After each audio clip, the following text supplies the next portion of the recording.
Hello readers, and welcome to my brand new YouTube channel, Author Uncovered. I'm Katie Ward, an award-winning self-published author. My debut novel, The Pretender, was released in September 2018, and I have also contributed to the first ever Writers and Artists Guide to Self-Publishing by Bloomsbury Press, which was released in March 2020. The reason that I wanted to create this YouTube channel was to give my readers a little insight into what goes on behind the scenes for me to be able to create my books.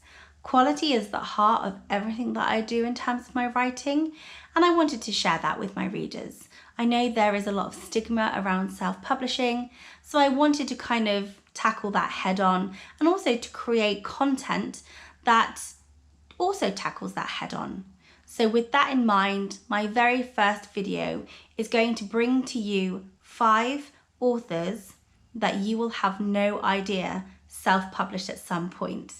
And stay tuned for the very last one. It is a contemporary author and you will not believe it, because I know I certainly didn't when I found out.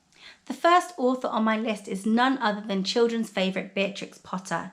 Did you know that in 1901 Beatrix had 250 copies of Peter Rabbit published and distributed mostly to her friends and family? By 1902 it had become a bestseller. Beatrix struggled, like every author does, to inspire publishers to want to take a chance on Peter Rabbit. As unbelievable as that sounds to us today, having generations upon generations upon generations who have loved Peter Rabbit just as they are, publishers wanted her to change everything about what Peter Rabbit was, and that was a price too much for Beatrix Potter. So she decided to do it herself. And the Peter Rabbit that we have today, that we've known through our childhood and that we read to our children, was born. The second author on our list brought us the definitive Christmas story. It is Charles Dickens for The Christmas Carol. Now, Dickens didn't struggle to get his work published. Martin Chuzzlewit had been previously published and was a great success.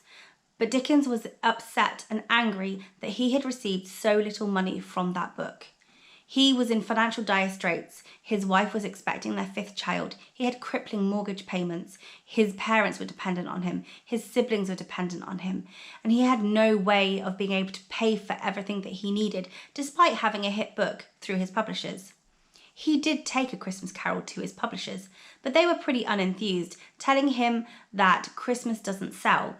Becoming enraged with his publisher's lack of enthusiasm over his new book and the fact that they didn't believe that he could write it in 6 weeks, which he actually did, and also still really upset from having so little money, that Charles Dickens refused the offer that the publishers gave him for A Christmas Carol and decided to publish it himself. Given that he really didn't have a lot of money, it was quite a big, strong stance to have taken, and he oversaw production of the book entirely. He was an absolute taskmaster.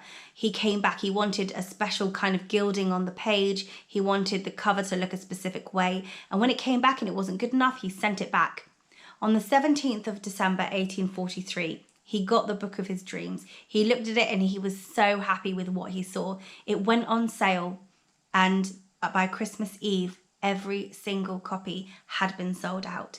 Instantly, Charles Dickens had no more money worries. In today's money, he would have become an instant millionaire with the amount that the book sold. It seems that in 1843, the message of Christmas had really been lost. It wasn't a time to come together. Businesses didn't even shut their doors. It was a time like any other. So A Christmas Carol resonated with people in a way that maybe we don't really understand today. And as a result of that book, it was a massive rise in charity giving because people felt so guilty about the way that they had been behaving. And Dickens is now credited as the man who invented Christmas. Now, we know he didn't invent Christmas, but I feel that he most likely is the guy that definitely gave us back Christmas and added the meaning that it has to it for us today. The third author on my list was awarded the Nobel Prize for Literature in 1954. I am, of course, talking about Ernest Hemingway.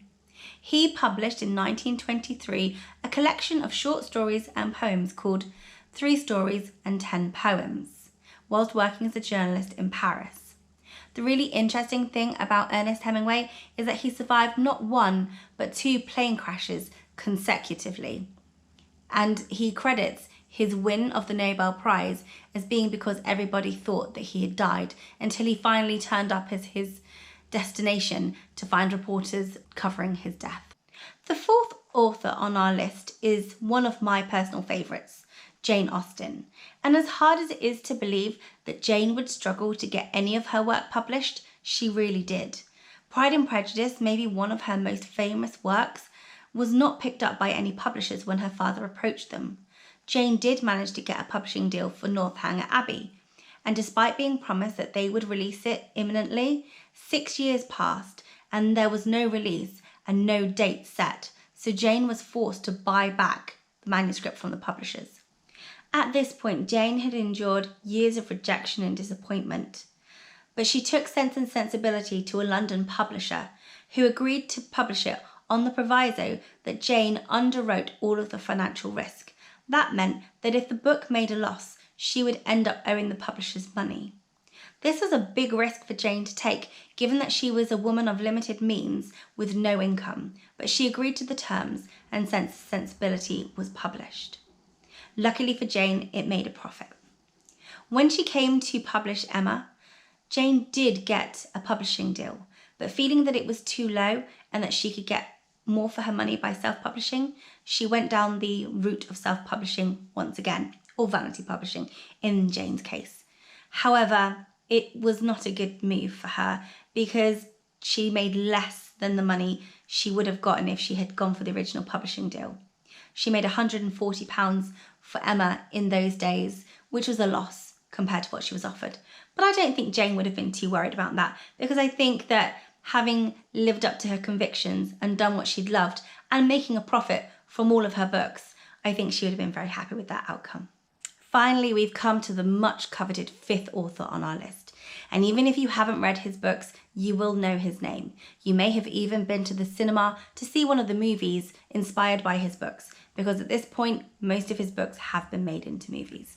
I am talking none other than the king of horror, Stephen King. Yes, he, in his early years, published a series of short stories in an anthology. There is only one left in circulation, of which Stephen King has.